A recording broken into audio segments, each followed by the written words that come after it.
Hello students, it's me Neeraj Sharma. जैसा आप लोगों को सभी को पता हुआ है कि हम लोग आपके लिए पर डे एक लेक्चर लेके आ रहे हैं केमिस्ट्री का। और जैसे ही आपका नया चैप्टर चला हुआ है इलेक्ट्रोकेमिस्ट्री, आज हम इलेक्ट्रोकेमिस्ट्री का पार्ट नंबर 6 पर चले हुए हैं। तो हमने लास्ट लेक्चर में इलेक्ट्रोकेमिकल सेल अच्छी तरीके से उसको पढ़ लिया था और इलेक्ट्रोड पोटेंशियल और उनका सेल डायग्राम। आज हमारा नया टॉपिक है, उसका नाम है इलेक्ट्रोलाइटिक सेल। चलिए हम स्टार्ट करते हैं अपना नया प्रोसेस। ये हमारा टॉपिक है, इसका नाम है इलेक्ट्रोलाइटिक सेल। प्यारे बच्चों, बहुत ही इंटरेस्टिंग टॉपिक है इलेक्ट्रोलाइटिक सेल। इसको हम अच्छी तरीके से समझेंगे और सकते। आपको कोई बाहर से पढ़ाने वाला नहीं आएगा, आप खुद ही एक चैलेंज हो। आपको ये सोचना होगा कि हम अच्छी तरीके से मेहनत करेंगे और आगे बढ़ेंगे। तो इसीलिए हम अपना टॉपिक चला रहे हैं इलेक्ट्रोलाइटिक सेल। स्टार्ट करते हैं और अच्छी तरीके से समझने की कोशिश करेंगे, ठीक है। और एक बात और है बच्चों, जब भी आप वीडियो देखना स्टार्ट करें ना, तो उसको वीडियो को पूरा देखें। आपको उसका एक एक पॉइंट क्लियर होगा। जैसे कहते हैं अधूरा ज्ञान दुख का कारण होता है, इसलिए आधी नॉलेज भी बहुत ही गलत होती है। आप जब वीडियो को देखना स्टार्ट करेंगे तो उसको पूरी तरीके से अच्छी तरीके से समझेंगे और अच्छी तरीके से उसके नोट्स बनाते रहेंगे। चलिए कॉपी पेंसिल लेकर बैठ जाइए और हम पढ़ना स्टार्ट करते हैं। देखिए इलेक्ट्रोलाइटिक सेल, इस इलेक्ट्रोलाइटिक सेल के बारे में आपको मैं अच्छी तरह समझा देता हूँ। तो क्या होती है इलेक्ट्रोलाइटिक सेल, पहले तो हम इसकी डेफिनेशन चलेंगे और वो आपको पता होनी चाहिए। देखिए अब इसकी डेफिनेशन क्या है। Cell in which non spontaneous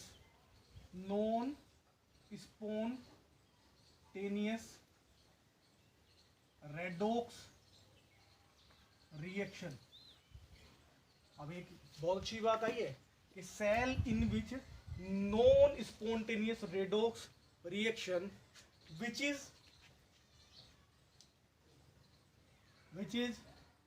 supply electricity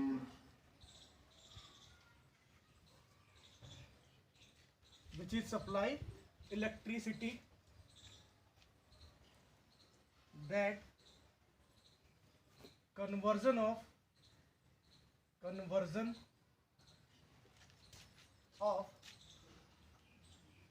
electrical energy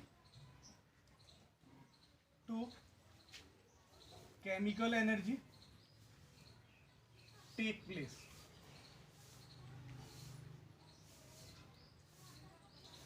अब आपके सामने ये नई बात नहीं है कुछ, अब आप देख लीजिए क्या बात है कि cell in which non spontaneous redox reaction which is supply electricity that conversion electrical energy to chemical energy take place. अब इस चीज को समझने की कोशिश कीजिए कि बोल क्या रहा है। देखिए यहाँ क्या बोला, यहाँ पर अब की बार नॉन स्पॉन्टेनियस वर्क होगा। नॉन स्पॉन्टेनियस का मतलब क्या, पहले था आपका स्पॉन्टेनियस। स्पॉन्टेनियस का मीनिंग क्या होता है बच्चों, कि जो रिएक्शन खुद में खुद हो रही है। अब की बार क्या है कि ये है वर्ड नॉन स्पॉन्टेनियस। तो नॉन स्पॉन्टेनियस का मीनिंग क्या होता है बच्चों, कि ये आपको रिएक्शन करानी पड़ेगी, एक्स्ट्रा आउटपुट देना पड़ेगा, ये अपने आप नहीं होगी। चलिए अब जब आपको पता है कि नॉन स्पॉन्टेनियस है, अब इसके बारे में कुछ आपको और भी नॉलेज होना चाहिए कि कौन कौन सी ऐसी सेल है जो इलेक्ट्रोलाइटिक सेल के नाम से जानी है। जैसे कि नेल्सन सेल भी जो इसका एक बहुत अच्छा एग्जाम्पल है इलेक्ट्रोलाइटिक सेल का। डॉन सेल भी इसका बहुत अच्छा एग्जाम्पल है इलेक्ट्रोलाइटिक सेल का। तो आपको यहां तक समझ में आ गया होगा कि इलेक्ट्रोलाइटिक सेल का क्या सिस्टम है, कि cell in which non spontaneous redox reaction which is supply electricity that conversion of electrical energy to chemical energy. और इसका एग्जाम्पल आ गया नेल्सन सेल और डाउन सेल। अब ये इसके एग्जाम्पल्स आ गए बच्चों। अब इसके बारे में हमारी जो मोस्ट इंपोर्टेंट थिंकिंग है क्या, वो है जो इंपोर्टेंट पार्ट है वो क्या आया इसके अंदर, वो है डेल्टा जी। लास्ट में भी मैंने इसको टॉपिक को बताया, डेल्टा जी का क्या value, delta G is greater than zero. Delta G is greater than zero. बच्चों समझने की कोशिश करना कि डेल्टा जी की वैल्यू हमेशा जीरो से बड़ी, यानी कि क्या होगा, डेल्टा जी है क्या, इसको समझिए पहले। डेल्टा जी होता है Gibbs free energy, Gibbs free energy. समझ रहे बच्चों, क्या है डेल्टा जी? Gibbs free energy. क्या है? डेल्टा जी गिब्स फ्री एनर्जी। समझ रहे। अब जब हमारा एक गिब्स फ्री एनर्जी है, इसको हमें देखना पड़ेगा बच्चों क्या है सिस्टम इसके अंदर। तो डेल्टा जी, अब यहाँ पे क्या हुआ, एक और इम्पोर्टेंट बात है इसके लिए कि जब 0 से बड़ा है तो इसका मतलब इसकी वैल्यू कैसी होगी बच्चों? पॉजिटिव वैल्यू होगी। कैसी होगी? पॉजिटिव वैल्यू होगी। यानी कि इलेक्ट्रोलाइटिक सेल के अंदर जो आपको समझना है कि डेल्टा जी की वैल्यू हमेशा कैसी होगी? पॉजिटिव होगी। और वो गिब्स फ्री एनर्जी की बात मैं कर रहा हूँ आपसे। अब इसके बारे में बहुत सारे बच्चों के माइंड में ये चीज़ आ गई, ये क्या नई चीज़ है गिब्स फ्री एनर्जी। तो इस गिब्स फ्री एनर्जी के लिए आपको मैं समझाने की कोशिश कर रहा हूँ। तो देखिए क्या होता है गिब्स फ्री एनर्जी। अब गिब्स फ्री एनर्जी के बारे में जानने की कोशिश करते हैं, होता क्या है। तो गिब्स फ्री एनर्जी के बारे में जानिए क्या है कि जो डेल्टा जी है एक इसकी थर्मोडाइनमिक इक्वेशन है। वो देखिए क्या होती है कि delta G equals to delta H minus T delta S. अब देखिए ये इसकी थर्मोडाइनमिकल इक्वेशन है, delta G equals to delta H minus के टी डेल्टा एस। अब इस टी डेल्टा एस के बारे में भी आपको पता होना चाहिए, डेल्टा एच के बारे में आपको पता होना चाहिए और डेल्टा जी के बारे में। चलिए अब ये क्या है आपकी, पहली बात तो मैं आपको बता देता हूँ कि डेल्टा जी गिब्स फ्री एनर्जी, इसको जैसे कि रैंडमनेस होता है तो रैंडमनेस को हम गिब्स फ्री एनर्जी बोलते हैं बच्चों। अब ये क्या है डेल्टा एच, ये आपको थर्मोडाइनमिक मतलब ये हीट है, थर्मोडाइनमिक हीट बोलते हैं इसको। अब इसको क्या बोल सकते हैं, अब यहाँ पे देखो, यानी कि जो आपका सिस्टम की टोटल एनर्जी होती है बच्चों, सिस्टम की क्या होती है टोटल एनर्जी, जो आपके फुल्ली एनर्जी होती है पूरा सिस्टम की जो आप यूज कर सकते हो, वो होता है डेल्टा एच। अब यहाँ क्या होता है टी डेल्टा एस का मतलब होता है freedom, freedom of the system, यानी कि जो सिस्टम की फ्रीडम होगी। अब समझिए, इसका मैं एक एग्जांपल लेता हूँ और आपको अच्छी तरीके से समझ में आ भी जाएगा। देखिए क्या करते हैं, अब इस चीज को समझने की कोशिश ये कीजिए कि डेल्टा जी की value equals to delta H minus की टी डेल्टा एस है। अब देखिए आप लोगों ने क्या स्टार्ट करा, अब आप लोगों ने क्या काम करा कि आपका कोई दोस्त है, जैसे समझ लीजिए आपका कोई दोस्त का नाम मोहित है, और मोहित ने कोई भी बिजनेस स्टार्ट कर दिया, और मोहित ने क्या बोला कि बस मेरे पास तो बिजनेस स्टार्ट करने के लिए 1 लाख रुपए। कितने? 1। अब जो टोटल वर्थ है उसके पास 1 लाख रुपए। तो बिजनेस स्टार्ट करने के लिए ऐसा तो कुछ नहीं है कि भाई आप लोग बिजनेस के अंदर सारा पैसा लगा दोगे, है ना। तो बिजनेस के अंदर सारा पैसा तो आप लोग नहीं लगा पाओगे। तो 1 लाख रुपए थे, तो उसने सोचा कि बिजनेस में ऐसा तो नहीं है कि प्रॉफिट ही प्रॉफिट हो, लॉस भी तो हो सकता है ना। जब प्रॉफिट ही प्रॉफिट हो या लॉस ही लॉस, लॉस भी पूरा पॉसिबल नहीं है कि पूरा ही लॉस हो जाए बच्चों, या पूरा ही प्रॉफिट हो जाए कि वो पैसा एकदम से डबल हो जाए। पहले आपके उसके अंदर इन्वेस्टमेंट करना पड़ेगा। तो इसने क्या करा कि 1 लाख रुपए में से अपने पास 50,000 रुपये रख लिए, कि 50,000 रुपये अपने पास सेव कर लिए, जो आपकी फ्रीडम है कि सपोज कोई प्रॉब्लम आ जाती है तो मैं अपने 50,000 रखना ज़रूरी है कि मेरी फैमिली भी इंटायर, कुछ भी उसके लिए उसने 50,000 रख लिए। और उन 50,000 रुपये में क्या करना स्टार्ट करा कि उसने इसमें से कुछ पैसे लगाएगा बिजनेस के अंदर, कुछ अपने पास रख लेगा यहाँ पर भी। तो ये जो 50,000 उसने उसके पास में जो बचे हैं, अब इन 50,000 रुपये ये तो इसके पास सेव हो गया। ये 50,000 जो उसने अब लगाने के लिए इसमें से कुछ वो खर्च कर सकता है, एक्सपेंस कर सकता है या बिजनेस के अंदर लगा सकता है। तो वो क्या हो गया बच्चों, वो हो गया आपकी गिब्स एनर्जी। बोलो बात आपको यहाँ तक समझ में आ गई होगी। आइए ये पूरा का पूरा सिस्टम, अब आप लोग ये नहीं बोलोगे कि गिब्स एनर्जी है क्या, आपको ये समझ आ गया होगा। चलिए इसका स्क्रीनशॉट ले लीजिए, फिर हम आगे बढ़ते हैं बच्चों।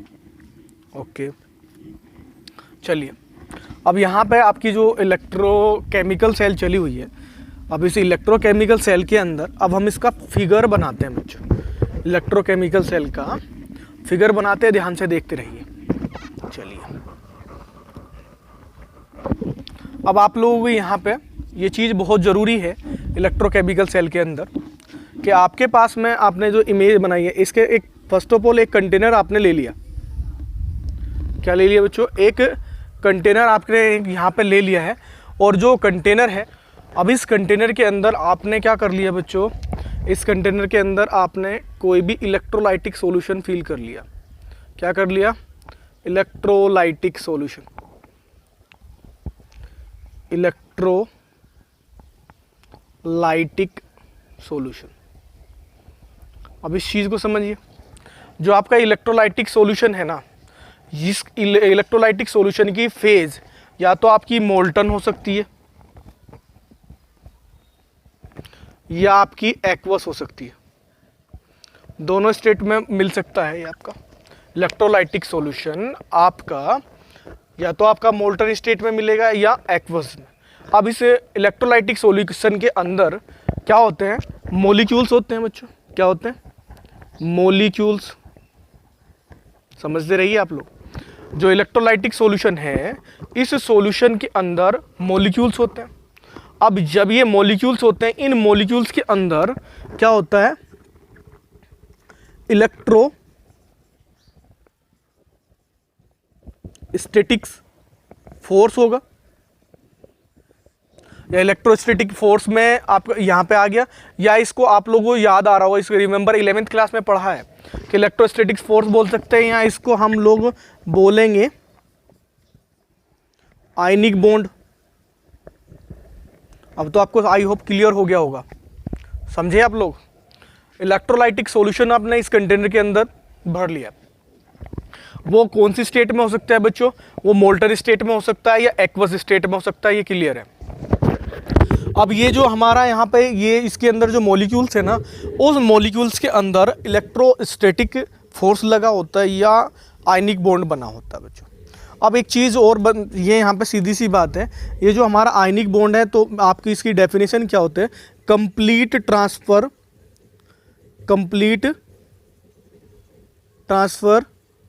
Of electron. जिसके अंदर कंप्लीट ट्रांसफ़र हो जाता होगा इलेक्ट्रॉन्स का, वो आपका आयनिक बॉन्ड होता है। ये क्लियर है पूरा, आई होप यहाँ तक आपको समझ में आ गया होगा। अब यहाँ पे जो आपका इलेक्ट्रोलाइटिक सॉल्यूशन है, मैंने इसके लिए एज्यूमिंग कर लिया कि आपके पास में जो इलेक्ट्रोलाइटिक सॉल्यूशन है, आपने एज्यूम कर लिया वो Ca है। जो इलेक्ट्रोलाइटिक सॉल्यूशन है वो कौन सा है बच्चों, Ca है, आपने सोच लिया। अब जब Ca है, अब जब इलेक्ट्रोलाइटिक सॉल्यूशन है, तो अब इसको जब हम आयंस में ब्रेक करेंगे बच्चों, तो आयंस में ब्रेक करने के बाद, क्योंकि इलेक्ट्रोलाइटिक सॉल्यूशन है तो मॉलिक्यूल्स है इलेक्ट्रोलाइटिक, यानी कि आयनिक बॉन्ड तो होगा इसके बीच में, तो जाहिर सी बात है इसके बाद में क्या होगा कि जो हमारा Ca है वो आयन में टूटेगा इस तरीके से, Ca positive plus A negative, cation पे पॉजिटिव चार्ज और एनायन पे नेगेटिव चार्ज। अब यहाँ इस सॉल्यूशन के अंदर कैटायन और एनायन तो होंगे, क्या होंगे, कैटायन और एनायन सॉल्यूशन के अंदर भरे पड़े होंगे। अब क्या कर लिया आपने, इसको सॉल्यूशन को अब इस तरीके से आपने इसके अंदर भर लिया। क्लियर हो गया होगा यहाँ तक आपको। अब हम आगे चलते हैं। अब क्या करा आपने, इसके अंदर प्लेटिनम की,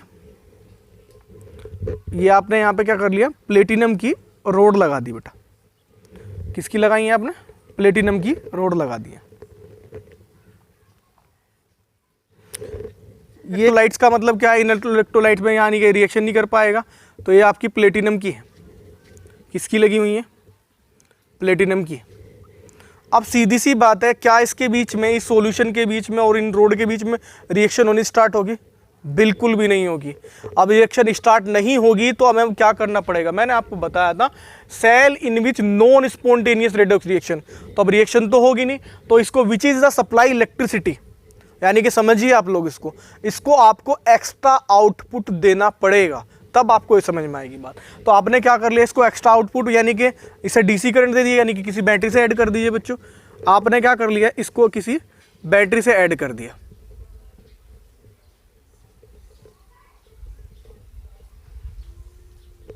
बैटरी से कनेक्ट कर दिया। अब जब आप लोग इसे बैटरी से कनेक्ट कर रहे हो तो इधर क्या चार्ज आएगा, ये नेगेटिव आ गया और ये आपका पॉजिटिव आ गया। ऑलवेजली आपका जो बैटरी का जो पॉजिटिव चार्ज है, उस वाले पोर्शन को आप क्या बोलते हो, एनोड बोलते हो कि नहीं बोलते हो, क्लियर बात है। अब जो आपका जिस पोर्शन की तरफ नेगेटिव चार्ज है, उसे क्या बोलोगे आप लोग, कैथोड बोलोगे कि नहीं बोलोगे, क्लियर बात है। अब कैथोड बोल दिया आपने, ये एनोड हो गया। तो आपको ये समझना है, अब इलेक्ट्रोकेमिकल सेल के अंदर आप लोग इस और इलेक्ट्रोलाइटिक सेल के अंदर कंफ्यूज मत होना बच्चों। वहाँ पर मैंने आपको बताया था कि जो पॉजिटिव चार्ज है वो तो आपका कैथोड पे आता है और यहाँ नेगेटिव चार्ज एनोड पे आता है। बट ये बेसिकली डीसी है ना, डायरेक्ट करंट जैसे नॉर्मल जैसे आपका जनरल वैल्यू होती है वही होगा, पॉजिटिव एनोड होगा और नेगेटिव कैथोड होगा। और इलेक्ट्रोकेमिकल सेल के अंदर ये बिल्कुल अपोजिट होते हैं, इस चीज़ को आप लोग समझ लेंगे, ठीक है। अब पर लेकिन बट एक चीज़ एक इसके अंदर बिल्कुल सेम है इलेक्ट्रोकेमिकल सेल की तरह, जो हमारा एनोड है उस पर होगा ऑक्सीडेशन ही, होगा ऑक्सीडेशन ही। ये चीज़ मैं अभी आपको प्रूफ कर दूंगा। जो हमारा यहाँ कैथोड है इसके लिए एक वो सीधी सी बात है, इस पर होगा क्या बच्चों, रिडक्शन ही। मैं आपको ये बात प्रूफ भी कर दूंगा, ये हमारा ये सीधी सी बात है, जो हमारा टर्मिनल है ये होगा इसके अंदर यही। अब यहाँ पे आप लोग देखिए, यहाँ पे ये नेगेटिव है, कैथोड है। अब ये इलेक्ट्रॉन को पुश करने के बाद में, इलेक्ट्रॉन पुश हो गया तो इस रोड के अंदर पूरी की पूरी रोड पे कैसा आ जाएगा, हाँ नेगेटिव चार्ज आ जाएगा, आएगा कि नहीं आएगा नेगेटिव चार्ज। चलिए अब यहाँ इस इधर की तरफ से इलेक्ट्रॉन की डिफिशियंसी हो जाएगी, क्योंकि इलेक्ट्रॉन की डिफिशियंसी होगी, तो इलेक्ट्रॉन की डिफिशियंसी होगी तो इस पर कैसा चार्ज आ जाएगा बच्चों, पॉजिटिव चार्ज आ जाए। इस रोड में कैसा आ जाएगा, पॉजिटिव चार्ज आ जाएगा। बोलो बात समझ में आती है।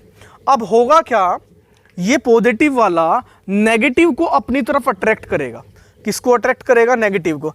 तो ये जो नेगेटिव वाले पोर्शन है ये तो इधर को वर्क करना स्टार्ट कर देंगे। अब जो नेगेटिव है ये पॉजिटिव को अपनी तरफ अट्रैक्ट करेंगे।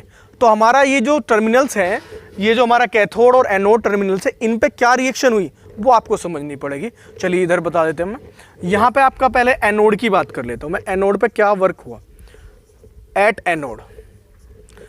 एनोड टर्मिनल पर आपका वर्क क्या हुआ, उस रिएक्शन को आपको समझने की कोशिश कीजिए। जब यहाँ इलेक्ट्रॉन इस रोड पर ध्यान दीजिए, यहाँ इलेक्ट्रॉन की डिफिशियंसी है। अब इलेक्ट्रॉन की डिफिशियंसी है तो अब लोग क्या करेगा, ये अपना एक इलेक्ट्रॉन इसको दे देगा, सीधी सी बात है, ए नेगेटिव। अब इसके पास में यहाँ पे क्या, इसने इसको एक इलेक्ट्रॉन दे दिया कि नहीं दे दिया, एक इलेक्ट्रॉन इसके पास चला गया, तो ये सिंपल अपनी स्टेट में आ गया, यानी कि ए में कन्वर्ट हो गया बच्चों। अब इसने इसको इलेक्ट्रॉन दिया है, यानी कि अपने इलेक्ट्रॉन कैसे करें, लॉस ऑफ द इलेक्ट्रॉन। जब लॉस ऑफ द इलेक्ट्रॉन हुआ बच्चों, तो इस पर क्या हुआ, आपका ऑक्सीडेशन। क्लियर है बात, ये आपकी हाफ सेल रिएक्शन आ गई। तो यहाँ पे ए नेगेटिव से, यहाँ पे क्या हुआ, ये इसने इसको एक इलेक्ट्रॉन दे दिया, तो यहाँ एक इलेक्ट्रॉन आ गया और ये ए में कन्वर्ट हो गया। तो इसको सिंपल वे में क्या बोल देंगे आप लोग, ऑक्सीडेशन। अब हम बात करने वाले हैं कैथोड की तरफ, एट कैथोड। अब इस हम कैथोड पे भी वर्क करने वाले हैं। कैथोड पे वर्क करना क्या पड़ेगा, तो कैथोड की वर्क हम करने वाले हैं। तो अब ये क्या करेगा, ये पूरी रोड नेगेटिव है, तो नेगेटिव है तो पॉजिटिव को अट्रैक्ट कर लेगी। तो यानी कि अब ये पॉजिटिव है, तो अब यहाँ इलेक्ट्रॉन की अब यहाँ पे इलेक्ट्रॉन की क्या होगा, ये अपने इलेक्ट्रॉन ले लेगा यहाँ से, क्योंकि किसी ने एक इलेक्ट्रॉन गेन किया, यहाँ पे गेन कर लेगा। तो यहाँ पे क्या, एक इलेक्ट्रॉन इसको मिल गया, तो गेन करने के बाद में क्या है, सिंपल सी में कन्वर्ट हो गया बच्चों। जब इसने एक इलेक्ट्रॉन गेन कर लिया तो गेन ऑफ द इलेक्ट्रॉन क्या होता है, रिडक्शन। सिंपल वे में आपको ये रिएक्शन समझ में आ रही होंगी बच्चों, क्लियर है ना, ठीक है बच्चों।